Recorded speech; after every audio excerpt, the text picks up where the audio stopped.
কওকচোন একবাৰ হা কি কি পাম বুলি ভাবিছিলে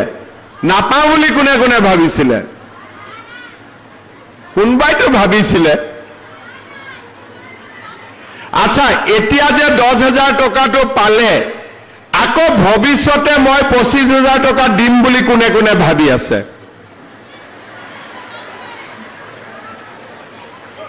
এইটো ভাবি আছে 25,000 টকাটো আমি কেনেকৈ পাম আকৌ কেনেকৈ পাম কি কষ্ট কৰিব লাগিব কালি মই বিশ্বনাথত গৈছিলো এগৰাকী মহিলাই মোক কৈছে যে মামা আপুনি 10,000 টকাটো দিলে মই ভাল মোবাইল এটা কিনিম আৰু এতিয়া মোবাইল কিনিলে পাব নেকি পিছত 25,000 টকাটো পাব নেকি একদম বুজি পাইছে হসাই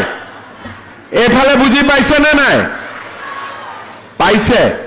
ঠিক আছে যদি পাইছে তেতিয়ালে মই আৰু অলপ ভাল কৰি বুজাই দিও হ'ব কথাখিনি ভালকৈ শুনিব আৰু কোনবা আগত আহিব খুইছে নেকি যদি মাটিত বহিব খুইছে আগত আহিব পাৰে আৰু যদি থিয় হৈ থাকিব লাগে পিছত ঠিক আছে আজিৰ সভাত আমাৰ মাজত উপস্থিত মন্ত্ৰী অশোক সিংঘাল ডাঙৰীয়া ৰঞ্জিত কুমাৰ দাস ডাঙৰীয়া কৌশিক ৰায় ডাঙৰীয়া আমাৰ সাংসদ ৰঞ্জিত দত্ত ডাঙৰীয়া বিশ্বনাথ সমষ্টিৰ বিধায়ক প্ৰমোদ বৰঠাকুৰ ডাঙৰীয়া বিহালী সমষ্টিৰ বিধায়ক দিগন্ত ঘাটৱাল ডাঙৰীয়া সন্মানীয় বিধায়ক উৎপল বৰা ডাঙৰীয়া সন্মানীয় বিধায়ক কৃষ্ণ কমল তাঁতী ডাঙৰীয়া বিধায়ক অমিয় ভূঞা ডাঙৰীয়া আমাৰ মাজত উপস্থিত অসম ৰাজ্যিক পৰিবহণ নিগমৰ অধ্যক্ষ পল্লৱ লোচন দাস ডাঙৰীয়া Assam food corporation civil supply লিমিটেডৰ অধ্যক্ষ বিধায়ক সঞ্জয় কিষাণ ডাঙৰীয়া উপাধ্যক্ষ ধ্ৰুৱ মৰল ডাঙৰীয়া আমাৰ চৰকাৰৰ অতিৰিক্ত মুখ্য সচিব জেবি এক্কা ডাঙৰীয়া আমাৰ মাজত উপস্থিত সিদ্ধেশ্বৰ হাজৰিকা ডাঙৰীয়া প্ৰবীণ হাজৰিকা ডাঙৰীয়া অসীম দাস ডাঙৰীয়া লাচিত বৰা ডাঙৰীয়া দীপক সাহু ডাঙৰীয়া দুৰ্গা চেত্ৰী ডাঙৰীয়া অশোক ভট্টৰায় ডাঙৰীয়া পৰেশ বৰকাকতি ডাঙৰীয়া উপস্থিত আই মাতৃসকল যুৱক যুৱতী বন্ধু বান্ধৱীসকল আৰু আমাৰ আজিৰ সভাত উপস্থিত সুধীবৃন্দ আজি 1 এপ্ৰিল মই যেতিয়া কৈছিলো যে বিহালীত 1 এপ্ৰিলত মহিলাসকলক মাতি আনি চেক দিম তেতিয়া ফেসবুকত কোনবাই লিখিছিলে যে এটো এপ্ৰিল ফুল নেকি তাৰ পিছত মই নামটো চেক কৰিলো যে এই এপ্ৰিল ফুল নেকি বুলি খুধাল মানুহজন কোন তেতিয়া মই দেখা পালো তেও কংগ্ৰেছ দলৰ কংগ্ৰেছী হয় এতিয়া কংগ্ৰেছী বিলাকক মই বুজাব নোৱাৰো কংগ্ৰেছীয়ে অৰুণোদয়ৰ মূল্য বুজি নাপায় মহিলা উদ্যমিতাৰ মূল্য বুজি নাপায় হিয়তক খালি ধুতি আৰু লুঙি লাগে এনে কোৰ পৰা মই লুঙি ধুতি দিও গতিকে লুঙি ধুতিটো মই কৰিব নোৱাৰো কাৰণে মোক গালি পাৰি থাকে মই কৈছো যে আমাক লুঙি ধুতি নালাগে আমাক নতুন আঁচনি লাগে যাৰ জৰিয়তে মানুহৰ উপকাৰ হয় কংগ্ৰেছৰ 15 বছৰত যেতিয়া চৰকাৰ আছিলে লুঙি দিয়ে ধুতি দিয়ে কম্বল দিয়ে খুটা দিয়ে আৰু ধুতি কম্বল খুটা লবলৈ আহি মানুহৰ কাজিয়া পেছাল ঠেলা হেঁচা হুলস্থুল লাগি থাকে আৰু কম্বল লুঙিৰ পৰা কংগ্ৰেছী দালাল বিলাকে পাৰিলে 2 পইচা তুলেহে এতিয়া আমি কৰিলো যে নহয় প্ৰধানমন্ত্ৰী ডাঙৰীয়াই সকলোকে একটা বেংক একাউন্ট খুলি দিছে আপোনালোকৰ বেংক একাউন্ট আছে নে নাই কাৰ কাৰ আছে হাত ডাঙকচোন সব আজি আমাৰ অসমত সকলো মহিলাৰ এটা বেংক একাউন্ট আছে এতিয়া বেংক একাউন্ট থকাৰ কাৰণে কি লাভ হৈছে আগতে বেংক একাউণ্ট নাথাকোঁতে চৰকাৰে লুঙি কিনিছিলে, ধুতি কিনিছিলে, কম্বল কিনিছিলে। আমি এতিয়া কি কৰোঁ, বেংকলৈকে টকাকেইটা পঠাই দিওঁ। যেতিয়া আমি বেংকলৈকে টকা পঠাওঁ, গুৱাহাটীৰ পৰা কম্পিউটাৰত টিপি দিওঁ, টকাটো আহি 2 মিনিটতে আমাৰ একাউণ্টত সোমাই, কোনেও টকাটো খাব নোৱাৰে। কিন্তু আগত যেতিয়া ধুতি দিওঁ, কম্বল দিওঁ, সূতা দিওঁ, লিষ্টখন বনোৱাৰ পৰাই গণ্ডগোল আৰম্ভ হৈ যায়। আমি যেতিয়া চৰকাৰৰ দায়িত্ব ল'লোঁ, মুখ্যমন্ত্ৰীৰ আসনত বহিলোঁ, বিত্তমন্ত্ৰী আছিলোঁ, আমি সিদ্ধান্ত লৈছিলোঁ যে অসমৰ দুখীয়া পৰিয়ালবিলাকক, বিশেষকৈ যোন বিধৱা, বিবাহ বিচ্ছেদিত, বিয়া নোহোৱা এই পৰিয়ালবিলাকক আমি অৰুণোদয় আঁচনি দিম। 830 টকাকৈ আমি অৰুণোদয় আঁচনি দিয়া আৰম্ভ কৰিলোঁ। প্ৰথম বছৰ আমি 18 লাখ পৰিয়ালক অৰুণোদয় দিলোঁ। লাহে লাহে অৰুণোদয় আঁচনি আমি 28 লাখ মহিলালৈ বৃদ্ধি কৰিলোঁ। আৰু এইবাৰ আমি নতুনকৈ ছাৰ্ভে কৰিছোঁ, আমি 40 লাখ মহিলাক অৰুণোদয় আঁচনি দিম, মাহত 1250 টকাকৈ লাভ কৰিব। বিহালী সমষ্টিটো আমি ছাৰ্ভে কৰি আছোঁ। 2-এগৰাকী মহিলাই যি পোৱা নাই, মই বিহালীত আৰু 2-3 হাজাৰ অৰুণোদয় বঢ়াই দিম, যাতে সকলো মহিলাই অৰুণোদয় আঁচনি পাব পাৰে। আজি আমাৰ চৰকাৰে অৰুণোদয় দিলে, 1250 টকাকৈ বেংকৰ একাউণ্টত পায়। একোটা সমষ্টিত মাহত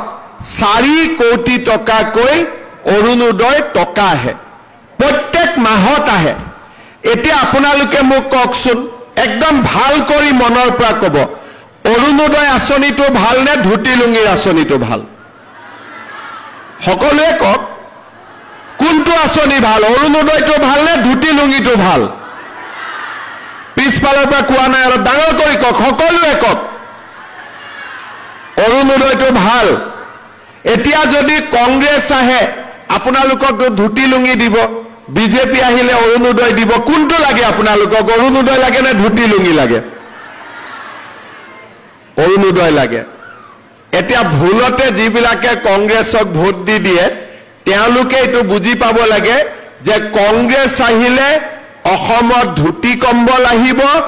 আৰু বিজেপি আহিলে অসমত অৰুণোদয়, নিযুত মইনা, লাখপতি বাইদেউ আহিব। কোনটো লাগে এতিয়া? লাখপতি বাইদেউ লাগে। এতিয়া আপোনালোকে চাওক, অৰুণোদয় আঁচনি আহিলে, তাৰ পিছত মানুহৰ ঘৰত ৰেচন কাৰ্ড নাছিলে। আমি ৰাইজক ৰেচন কাৰ্ড দিয়া আৰম্ভ কৰিলোঁ। আজি অসমত 70 লাখ পৰিয়ালৰ হাতত ৰেচন কাৰ্ড আছে। অহা ছেপ্টেম্বৰ মাহত মই আৰু 6 লাখ ৰেচন কাৰ্ড দিম। বিহালী সমষ্টিটো যি 3-4 হাজাৰ 5 হাজাৰ পৰিয়ালে এতিয়াও আমাৰ ৰেচন কাৰ্ড পোৱা নাই, তেওঁলোককো আমি ৰেচন কাৰ্ড দিয়াৰ ব্যৱস্থা কৰিম। এতিয়া ৰেচন কাৰ্ডখন পালে কি হয়? কংগ্ৰেছৰ দিনত ৰেচন কাৰ্ডখন মানুহৰ হাতত থাকে, মানুহে একো নাপায়। মোদী ডাঙৰীয়াই ৰেচন কাৰ্ডখন হাতত থাকিলে আমাক বিনামূলীয়া চাউল দিব আৰম্ভ কৰিলে। তাৰ পিছত সময় আগবাঢ়িলে, এইবাৰ সিদ্ধান্ত ল'লে যে যাৰ পৰিয়ালৰ ঘৰত ৰেচন কাৰ্ডখন থাকিব, তেওঁলোকে বেমাৰ আজাৰ হ'লে 5 লাখ টকালৈকে বিনামূলীয়া হস্পিটালত চিকিৎসা ল'ব পাৰিব। আপোনালোকে জানি আচৰিত হ'ব যে এই বছৰ আমি 1000 কোটি টকা হস্পিটালত বিল পেমেণ্ট কৰিছোঁ, মানুহে যি ৰেচন কাৰ্ডত বিনামূলীয়াকৈ ট্ৰিটমেণ্ট লৈছে। তাৰ পিছত এইবাৰ আমি কি সিদ্ধান্ত লৈছোঁ যে ৰেচন কাৰ্ডত আমাৰ চাউল পালো, ৰেচন কাৰ্ডত মেডিকেল ট্ৰিটমেণ্ট হয়। এইবাৰ আমি ভাবিলো যে ৰেচন কাৰ্ডত দালি দিব পাৰি নেকি, ৰেচন কাৰ্ডত চেনি দিব পাৰি নেকি, ৰেচন কাৰ্ডত নিমখ দিব পাৰি নেকি। এতিয়া কম দিনৰ ভিতৰতে আমি আৰু এটা নতুন আঁচনি আনিম যে যাৰ যাৰ পৰিয়ালত ৰেচন কাৰ্ড আছে বজাৰতকৈ 25 টকা কম দামত তেওঁলোকে 1 কেজিকৈ দালি পাব, বজাৰতকৈ 25 টকা কমত 1 কেজিকৈ চেনি পাব আৰু বজাৰতকৈ 10 টকা দামত 1 কেজিকৈ নিমখ পাব। তাৰমানে এতিয়া ৰেচন কাৰ্ডখন দেখুৱালে চাউলো পালো, ৰেচন কাৰ্ডখন দেখুৱালে দালিও পালো, ৰেচন কাৰ্ডখন দেখুৱালে নিমখো পালো, ৰেচন কাৰ্ডখন দেখুৱালে চেনিও পালো আৰু ঘৰত 1250 টকাৰ অৰুণোদয়ো পালো। এতিয়াতো আমাৰ ল'ৰা ছোৱালীও জন্ম হয়, ল'ৰা ছোৱালী কোনে পঢ়াব? বোলে এইটো মামায়ে পঢ়াই দিব লাগিব, লেঠা লাগিলে। এতিয়া ছোৱালীবিলাকক আমি কি কৰিলো যে 11ত পঢ়িলে প্ৰত্যেক মাহত বেংকৰ একাউণ্টত টকা পাব। তাৰমানে দেউতাক মাকৰ দায়িত্ব নাই আৰু সব ভাগিনবিলাক মোৰে হৈ গ'ল আৰু যাৰ যাৰ ঘৰৰ ল'ৰা ছোৱালী আছে। তাৰপিছত ডিগ্ৰী ফাৰ্ষ্ট ইয়াৰতো দিব নালাগে আৰু পোষ্ট গ্ৰেজুৱেট পঢ়িলে প্ৰত্যেক মাহত 2500 টকা কৰি আমি বেংকৰ একাউণ্টত দিলো। এইবাৰ আমি কি কৰিম, ফাৰ্ষ্ট ইয়াৰবিলাকতো ছেকেণ্ড ইয়াৰ পাব, তেতিয়া নতুনকৈ ফাৰ্ষ্ট ইয়াৰত নামভৰ্তি কৰিব তেওঁলোককো এইবাৰ আমি নিযুত মইনা আঁচনি দিয়া আৰম্ভ কৰিম। তাৰমানে এতিয়া আপোনালোকে চিন্তা কৰক, অৰুণোদয় পালো, চাউল পালো, 5 লাখ টকালৈকে ট্ৰিটমেণ্ট হ'ল, ৰেচন কাৰ্ডত চাউল পালো, দালি পালো, নিমখ পালো, চেনি পালো আৰু মোৰ ছোৱালীয়ে পঢ়িব গ'লে মামাই বেংক একাউণ্টত টকাও পঠাব আৰু ক্লাছ 9ত যিবিলাকে পঢ়িব তেওঁলোকে চাইকেল এখনো পাব।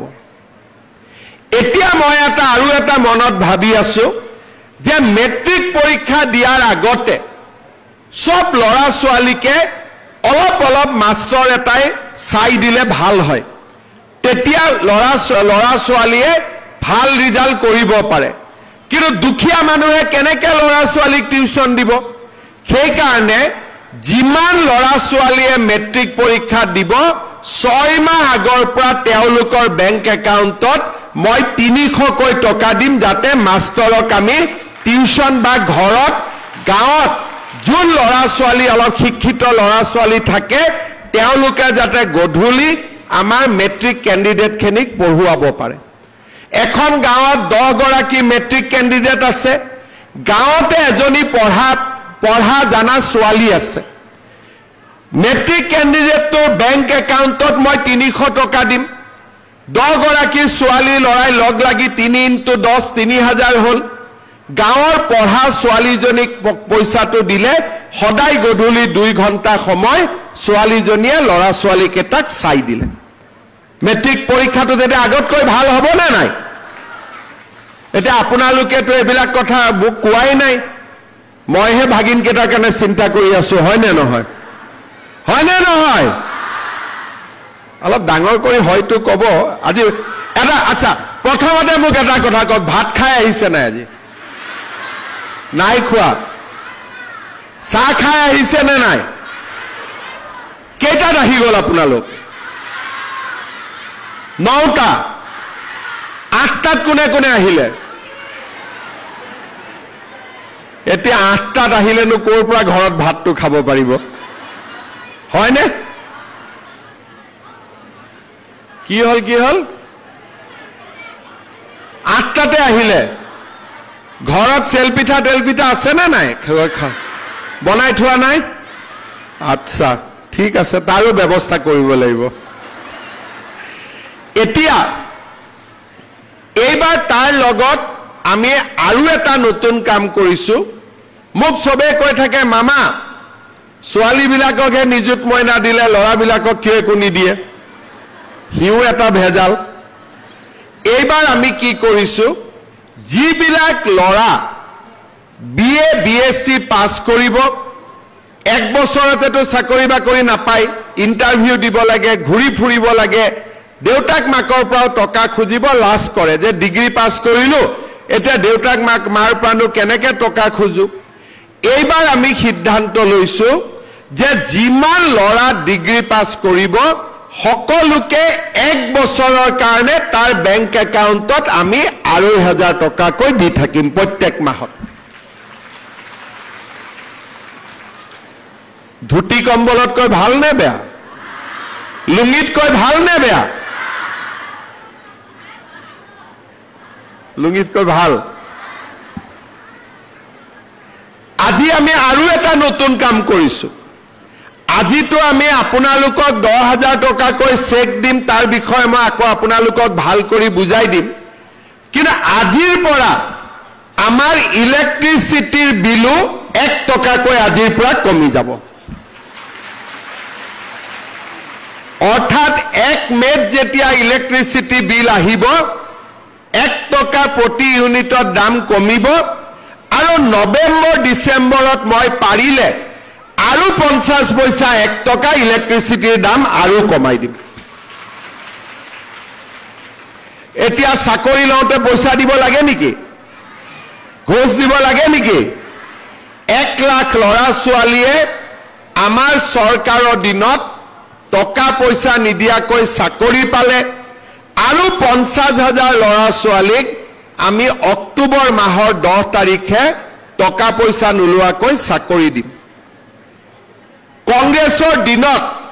অংগনবাদী চাকৰি এটাৰ কাৰণেও ঘোষ দিব লাগিছিল আজি মানুহ ডিএসপি হয় মেজিষ্ট্ৰেট হয় 1 টকাও ঘোষ দিব নালাগে মই এই কথাখিনি কিয় কৈছো যে আমাৰ মানুহে কেতিয়াবা আমাৰ মানুহবিলাকে কংগ্ৰেছৰ মানুহবিলাকে ভুলকৈ পৰিচালনা কৰে দুটা দিন দেৰি হল বিহালীত মুখ্যমন্ত্ৰীয়ে কৈ গৈছিল পইচা দিম বুলি নিদিলে দেখোন এতিয়া ক'ত সোমাই আছে আজি সব গাঁতৰ তলত সোমাই আছে না আজি কংগ্ৰেছীবিলাক গাঁতৰ তলত ইমান দিনে আপোনালোকক কি কৈ আছিল পইচা নিদিয়ে কৈ আছিল না নাই সঁচা কথা কওকচোন কৈছিলে না সঁচা কথা কওকচোন পইচা নিদিয়ে বুলি কৈছিলে না যে এনে কৈছে ক'ত দিব পইচা এই বুলি কৈছিলে না নাই এতিয়া আজিতো কংগ্ৰেছী কেইটা গাঁতৰ তলত আছে এটা পাৰ্মানেন্টলি গাঁতত সোমাই দিব লাগে যাতে গাঁতৰ পৰা আৰু ওলাই আহিবই নোৱাৰে কাৰণ এওঁলোকে আমাক কেতিয়াও সহায় কৰা নাছিলে অসমৰ ল'ৰা ছোৱালীক চাকৰি নামত 10 লাখ 20 লাখ 30 লাখ টকাকৈ ঘোষ লৈছিলে লুঙি ধুতিৰ নামতো পইচা লৈছিলে আৰু ঘৰৰ জিঅ' টেগিঙৰ নামতো পইচা লৈছিলে এইবাৰ আমি জিঅ' টেগিং কাক কৰিব দিছো জীৱিকা সখী বাইদেউবিলাকক কৰিব দিছো হল নে নাই ঘৰত জিঅ' টেগিং কাৰ হল হাত দাঙকচোন বা সবে জিঅ' টেগিং কৰি দিলে আৰু যাৰ জিঅ' টেগিং জীৱিকা সখী বাইদেউবিলাকে কৰিব পৰা নাই 3 তাৰিখৰ পৰা আপোনালোকে নিজৰ জিঅ' টেগিং নিজে কৰি ল'ব পাৰিব তাৰো ব্যৱস্থা আমি কৰিছো এইবিলাক কামটো কংগ্ৰেছেও কৰিব পাৰিলেহেঁতেন কংগ্ৰেছৰ দিনতো অফিচাৰ আছিলে কংগ্ৰেছৰ দিনতো ডাঙৰ মন্ত্ৰী আছিলে মুখ্যমন্ত্ৰী আছিলে তেওঁলোকে কিয় কৰা নাছিলে আজি আপোনালোকক মই আৰু এটা কথা কম আমাৰ অসমীয়া মানুহে আমাৰ আন জাতি জনগোষ্ঠীৰ আমাৰ মানুহবিলাকে খেতি পথাৰখন এৰি দিছিলে কিয় খেতি পথাৰখন এৰি দিছিলে যে আমি ধান উৎপাদন কৰো দিনটো তাতে আমি হাল মাৰো ট্ৰেক্টৰ মাৰো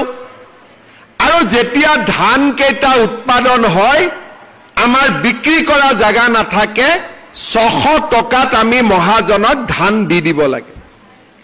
আজি আপোনালোকে চিন্তা কৰক 1 কুইণ্টল ধানত যদি বিক্ৰী কৰি মাত্ৰ আমি 600 টকা পাওঁ কোনে খেতি কৰিব মই মুখ্যমন্ত্ৰী হোৱাৰ পিছত আমাৰ মন্ত্ৰী ৰঞ্জিত দাস আছিলে আমি বহি ঠিক কৰিলো যে আমি চাউল আৰু ধান আমি মানুহৰ পৰা কিনিম সমষ্টিত ধান মিল বনালো গুদাম বনালো প্ৰথম বছৰত আমি 600 টকাৰ জাগাত মানুহৰ পৰা 1800 টকাত আমি ধান কিনিলো মানুহে ধান বিক্ৰী কৰিলে আৰু মিলৰ মালিকেও 1800 টকা দাম দিবলৈ বাধ্য হ'ল এই বছৰ আমি মানুহৰ পৰা ধান 2300 টকাত কিনি আছিলো আজিৰ পৰা এতিয়া আপোনালোকৰ সন্মুখতে মই খেতিয়কক চেক দিম আজিৰ পৰা ধানৰ দাম 2300 টকাৰ জাগাত 2550 টকাত আমি খেতিয়কৰ পৰা কিনিম অৰ্থাৎ আজিৰ পৰা মানুহে কৃষকে খেতি কৰি পেলাই এটা মূল্য পাব প্ৰধানমন্ত্ৰী ডাঙৰীয়াই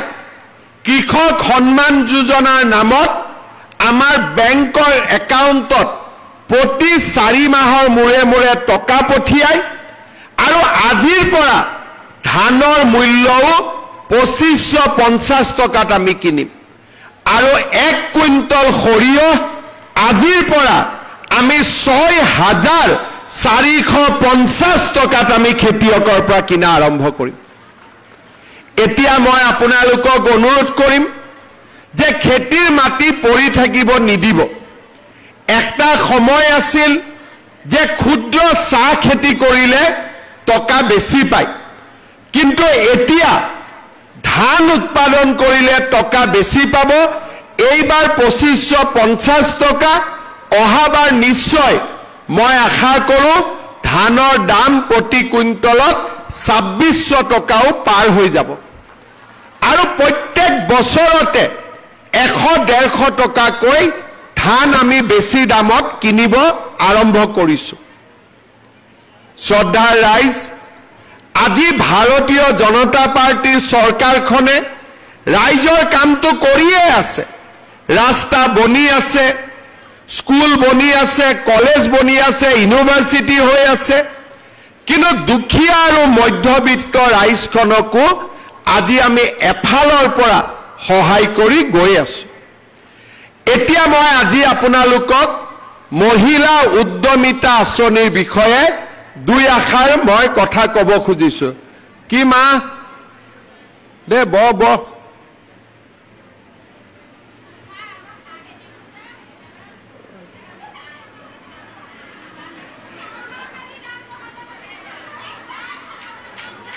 বহিল মা এখেতসকলক বহাই দিয়ক মাইকৰ কাষত এতিয়া আপোনালোকে আসল কথাখিনি শুনক যে মহিলা উদ্যমিতা আঁচনিটো কি আৰু এই আঁচনিটোৰ পৰা আমি কেনেকৈ উপকৃত হ'ব পাৰিম আজি আমি মহিলা উদ্যমিতা আঁচনি প্ৰথম কিস্তিৰ ধন আপোনালোকক আমি চেক যোগে বিতৰণ কৰিম মিটিঙৰ পিছতে আপোনালোকক আমি চেক দিম আপোনালোকে আজিয়ে ঘৰত চেকখন লৈ যাব চেকখন লৈ যোৱাৰ পিছত আপোনালোকে চিন্তা কৰিব যে আমি কি কাম কৰিব পাৰো যদি আমি আজিয়ে গৈ মোবাইল কিনি দিলো তেতিয়ালে হাঁহে আৰু কণী নিদিব হাঁহটোৱে মৰি থাকিব হাঁহটোৱে কণী দিব লাগে নাই এতিয়া এই 10,000 টকাটো লৈ আমি বহুত মহিলাক যাৰ 3টাতকৈ বেছি সন্তান তেওঁলোকক এই আঁচনিটো আমি দিয়া নাই কিয় দিয়া নাই ঘৰত যদি 3টা বাচ্চাই আছে কেনেকে তেওঁলোকে প্ৰডাকশন কাম কৰিব উৎপাদনৰ কাম কৰিব জনজাতীয় লোকসকলক আমি 4টা দিছো বাগিচাৰ লোকক 4টা দিছো বাকি 3টা কাৰণ যিমানে সন্তান বেছি হ'ব দেউতাক মাকৰ দায়িত্ব হিমানে বেছি তেওঁলোকে উৎপাদন মূলক কাম কৰিব নোৱাৰিব আমাৰ আঁচনিটোৰ লক্ষ্য হৈছে যে আমি আপোনালোকক আজি 10,000 টকা আপোনালোকক দিম আৰু আপোনালোকে অহা 1 বছৰ এই 10,000 টকাটো সৎ ব্যৱহাৰ কৰিব কোনোবাই হালত দিব কোনোবাৰ গিৰিয়েক বা স্বামীৰ ব্যৱসায় আছে তাতে 10,000 টকাটো দিব কোনো আপত্তি নাই বেয়া কামত খৰচ কৰিব নালাগে ভাল কামত খৰচ কৰাত কোনো আপত্তি নাই ঘৰত যদি মোৰ বাগিচা আছে ক্ষুদ্ৰ চাহ খেতি আছে তাতো লগাই দিয়ক কোনো অসুবিধা নাই হালত কৰক মুৰ্গী কৰক কণী কৰক ব্যৱসায় কৰক 1 বছৰ পিছত আমি আপোনালোকৰ ঘৰে ঘৰে আহি পৰীক্ষা কৰিম আমি আপোনালোকক সুধিম যে আপোনালোকে টকাটো ক'ত ব্যৱহাৰ কৰিলে যিসকল আই মাতৃয়ে এই টকাটোৰ সৎ ব্যৱহাৰ কৰিব অহা বছৰ তেওঁলোকক আমি 25,000 টকাকৈ তেওঁলোকক আমি আগবঢ়াম এই 25,000 টকাৰ 12,500 মই বেংকৰ পৰা আনি দিম 12,500 চৰকাৰৰ পৰা দিম চৰকাৰৰ টকাটো ঘূৰাই দিব নালাগে বেংকৰ টকাটো ঘূৰাই দিব লাগিব কিন্তু সুদ দিব নালাগে বেংকৰ সুদটো চৰকাৰে দিব মাত্ৰ মূলটো আপোনালোকে ঘূৰাই দিব আৰু যিসকলে সুন্দৰভাৱে এই 25,000 টকাৰ সৎ ব্যৱহাৰ কৰিব তেওঁলোকক তৃতীয় বছৰটোত আমি 50,000 টকা কৰি আমি আগবঢ়াম হাঁহে যেনেকৈ কণী পাৰে এই 10,000 টকায়ো দুবাৰ কণী পাৰিব এবাৰ 25,000ৰ কণী পাৰিব এবাৰ 50,000 টকাৰ কণী পাৰিব কণী পাৰিব লাগে না নাই লাগে যদি কণী পাৰিব লাগে হাতী আমাৰ হাঁহটোক অলপ খাদ্য বস্তু খুৱাব লাগিব আৰু তাৰ অৰ্থটোৱে হ'ল যে এই টকাটোৰ আপোনালোকে সৎ ব্যৱহাৰ কৰিব লাগিব কাকো খুৱাব নালাগে মাত্ৰ নিজে নাখালে হ'ল নিজে ইয়াক ভাল কামত লগালে হ'ল কোনে কোনে ভাল কামত লগাব সবে লগাব আৰু কোনে কোনে মোবাইল কিনিব যোনে মোবাইল কিনিব তাক মই আৰু 2,000 টকা দি দিম যাতে ভাল মোবাইল এটা পায় কোনে কোনে মোবাইল কিনিব পিছফালে কোনবাই মোবাইল কিনিব নেকি নিকিনে কোনে কোনে নিকিনে হাত ডাঙক আচ্ছা ৰঞ্জিত দা মোবাইল দোকানীটো ব্যৱসায় বেয়া হৈ গ'ল এতিয়া মোবাইল দোকানীবিলাকে নকলে হ'ল মামাক অহাবাৰ ভোট নিদিও বুলি সবে আশা কৰি আছে যে আজি উদ্যমিতাৰ টকা হ'ব আই মাতৃসকলে ফেচবুক চাবৰ কাৰণে মোবাইল কিনি ল'ব নিকিনিব দেই কোনেও ঠিক আছে ভাল কৰি টকাটো ব্যৱহাৰ কৰক আমি আপোনালোকক অহা বছৰ আৰু 25,000 টকা তাৰ পিছত আমি আপোনালোকক আৰু 50,000 টকা দিম মই আপোনালোকক জনাবলৈ পাই ভাল পাইছো যে সমগ্ৰ অসমতে এই আঁচনিটোৰ জৰিয়তে প্ৰায় 30 লাখ এগৰাকী দুগৰাকী নহয় 30 লাখ মহিলা উপকৃত হ'ব বিহালীত কিমান পাব একা আজি 23,300 গৰাকী মহিলাই আজি বিহালী 10,000 কৰি লাভ কৰিব তাৰ মানে 230 কোটি টকা মোৰ ঘৰত আহোতে 10,000 লাগে কিন্তু যদি 10,000 আৰু 23,000 পূৰণ কৰি দিয়ে 230 কোটি টকা আজি বিহালী সমষ্টিত আপোনালোকে 230 কোটি টকা লাভ কৰিব আমি সকলোৰে যদি টকাটো হিসাব কৰো এজনৰ ঘৰত 10,000 আহিব কিন্তু সকলোৱে যোগ বিয়োগ কৰি দিলে 230 কোটি টকা আজি আমাৰ বেংকটোত লেনদেন হ'ব মই পুনৰবাৰ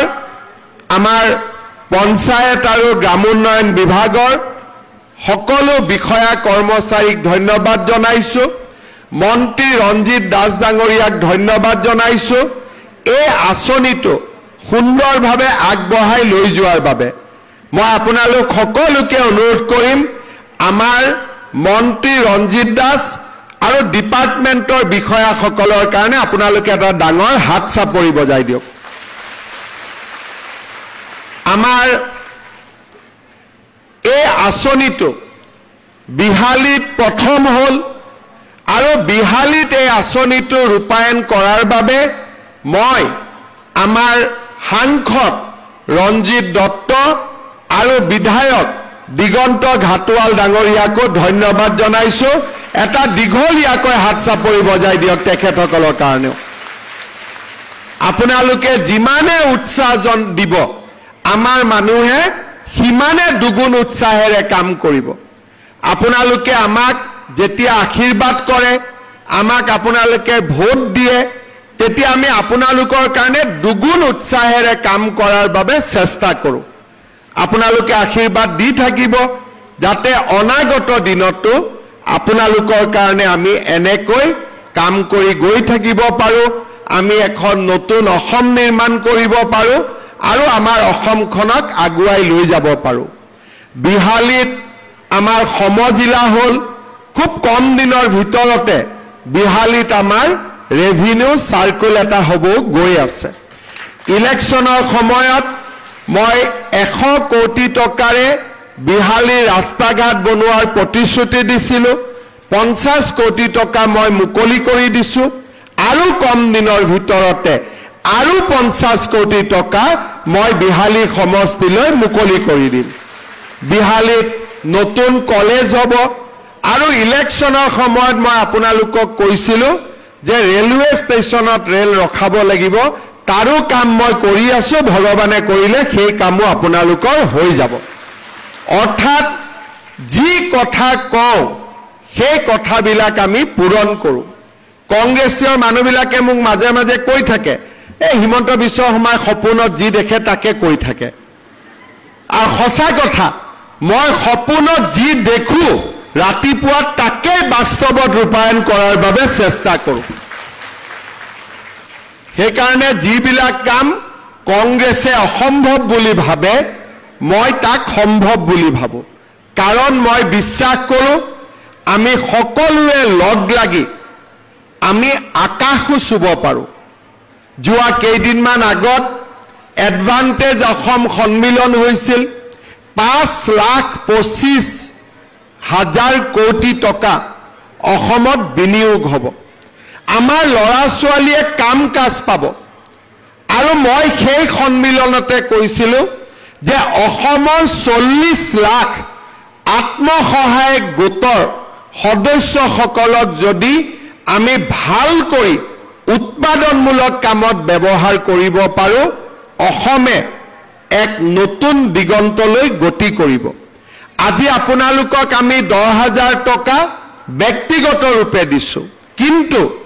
গ্ৰুপৰ জৰিয়তে আপোনালোকে যি লোন পাব লাগে ৰিভলভিং ফাণ্ড পাব লাগে এইবিলাকো আপোনালোকে পাই থাকিব অৰ্থাৎ এই আঁচনিটো পোৱাৰ কাৰণে আপোনালোকৰ সহায় হ'ব কিন্তু তাৰ লগে লগে আপোনালোকে আমাৰ গ্ৰুপবিলাকৰ জৰিয়তে বিভিন্ন ধৰণে আপোনালোকে সহায় পাই থাকিব আমি অসমত 2,17,000 আত্মসহায়ক গোটক বেংক চৰকাৰ সিড মানি এই গোটেইবিলাকৰ জৰিয়তে ইতিমধ্যে 1,090 কোটি টকা আমি আগবঢ়াইছোঁ আত্মসহায়ক গোটবিলাকৰ কাৰণে ই-কমাৰ্চ প্লেটফৰ্ম ঠিক কৰিছোঁ আৰু মই অত্যন্ত আনন্দিত যে আমাৰ অসমত আমি বেংকৰ জৰিয়তে মহিলা গোটসমূহক 17,114 কোটি টকা ঋণ দিছিলোঁ আৰু আচৰিত পাব যে মহিলাসকলে 99% 99% মহিলাই বেংকক লোন ঘূৰাই দিছে আজি আমাৰ অসমৰ মহিলাৰ শক্তি 17,000 কোটি টকা বেংকৰ পৰা লোন লৈছে কোনেও বেংকৰ টকা খোৱা নাই তেওঁলোকে বেংকক টকা উভতাই দিছে মই ভাবোঁ সেই ধৰণে আজিও যদি এই ধৰণে আমি এই 10,000 টকাৰ উচিত ব্যৱহাৰ কৰোঁ, ভৱিষ্যতে 25,000 টকাৰ বাবে নিজকে যোগ্য কৰি তোলো আৰু ভৱিষ্যতে 50,000 টকালৈকে নিজক যোগ্য কৰি তোলো, তেতিয়াহ'লে আমি সঁচা-সঁচি লাখপতি বাইদেউ হৈ যাম। হ'ব লাগে নে নাই লাখপতি বাইদেউ? লাষ্টত সকলোৰে কাৰণে নহয়, আন সকলৰ কাৰণে কৈছোঁ, লাহে লাহে অসম চৰকাৰে আমাৰ আঁচনিবিলাক 3টাতকৈ কম থকা বাচ্চাৰ ঘৰতহে দিব। 3টাতকৈ বেছি বাচ্চাৰ ঘৰত জন্ম হ'লে ভৱিষ্যতে অৰুণোদয় আদি পোৱাও দিগদাৰ হ'ব। সেইকাৰণে আমাৰ যিবিলাকৰ ঘৰত 8টা 9টাকৈ কেতিয়াবা কেতিয়াবা বাচ্চা জন্ম হয়, তেওঁলোকক মই অনুৰোধ কৰিম যাতে নতুন বিয়া হোৱা ছোৱালীবিলাকে 2টাতকৈ যাতে বেছি বাচ্চা জন্ম নিদিয়ে। কাৰণ ৰেলখন ইয়াতে ৰখি গ'লেই ভাল আছিল নে মাজত? আমাৰ এই আঁচনিটোৰ জৰিয়তে আমি অসমৰ মহিলা সমাজলৈ আৰু এটা বাৰ্তা প্ৰেৰণ কৰিছোঁ যে আমি যাতে অত্যাধিক ঘৰত শিশুৰ জন্ম নিদিওঁ। আমাৰ কিছুমান পৰিয়ালত বিভিন্ন কাৰণত এতিয়াও 6-7টা বাচ্চা জন্ম হয়। লাহে লাহে চৰকাৰে যাৰ ঘৰত 6-7টা বেছি বাচ্চা জন্ম হয়, লাহে লাহে চাউলো বন্ধ হ'ব তেওঁলোকৰ কাৰণে, অৰুণোদয় আঁচনিও বন্ধ হ'ব, মহিলা উদ্যমিতাও নাপাব। যাৰ হৈ গ'ল তেওঁলোকৰ কাৰণে কোৱা নাই, যি নতুনকৈ বিয়া হৈছে, যাৰ হৈ গ'লতো হৈ গ'ল, ভগৱানে দিলে আল্লাই দিলে কি কৰিব, এতিয়াতো আৰু উপায় নাই, হয়নে নহয়? কিন্তু নতুনকৈ বিয়া হোৱা ছোৱালীবিলাকক আমি শিকাব লাগিব যাতে 2টা বা 3টাতকৈ বেছি বাচ্চা আমাৰ ঘৰত জন্ম নহয়। মই ঠিক কৈছোঁ নে নাই? মই ভুল কৈছোঁ নেকি? মই ঠিকে কৈছোঁতো? এই মাক ঠিক কৈছোঁ নে নাই? ঠিক কৈছোঁ? ঠিক আছে, ঘৰত কবি আজি গৈ হাজবেণ্ডক যে মই ঠিক কৈছোঁ। যদি ঠিক কৈছোঁ নে নাই? একদম আজি ঘৰত গৈ কবি দেই। চবৰ পৰিয়াল 2টা বা 3টা আৰু চৰকাৰী আঁচনি আহিব, নিযুত মইনা আহিব, ল'ৰা ছোৱালীক পঢ়াম, বিনামূলীয়া চাকৰি পাম, তাৰ লগত বিনিয়োগ হ'ব, উদ্যোগ হ'ব, আমাৰ অসমখন আগবাঢ়ি যাব। তাকে মই পুনৰ কামনা কৰিছোঁ আৰু বিহালীৰ ৰাইজক মই ধন্যবাদ জনাইছোঁ যে আপোনালোকে আমাক আশীৰ্বাদ কৰিছিলে। আজি 1 এপ্ৰিল তাৰিখে আমি ইয়াত সকলো লগ হৈছোঁ। খন্তেক সময় পিছতে আৰু মাত্ৰ 2 মিনিট সময় আপোনালোকে অপেক্ষা কৰিব। মই আৰু এটা মিটিংবিলাকত কওঁ, আমাৰ মিটিংবিলাক আৰম্ভ হয় অ মোৰ আপোনাৰ দেশ, তাৰমানে আমি আমাৰ জন্মভূমি অসম মাতৃক আমি সন্মান জনাওঁ। মিটিং আমি শেষ কৰোঁ জনগণ মন, তাৰমানে আমি ভাৰত মাতাক প্ৰণাম জনাওঁ। কোনো মিটিং অ মোৰ আপোনাৰ দেশ দি আৰম্ভ, জনগণ মন দি শেষ। যেতিয়ালৈকে জনগণ মন নহয় তেতিয়ালৈকে আমি ধুনীয়াকৈ অপেক্ষা কৰিম। কেইগৰাকীমান মহিলাক মই চেকখন দি দিম, মোৰো মনটো ভাল লাগিব। অলপ হাতখনো আপোনালোকৰ কিবা এটা দিব পাৰিলে মোৰো মনটো পবিত্ৰ পবিত্ৰ লাগিব। আৰু নতুনকৈ আজিৰ পৰা যে ধানৰ নতুন দাম দিম,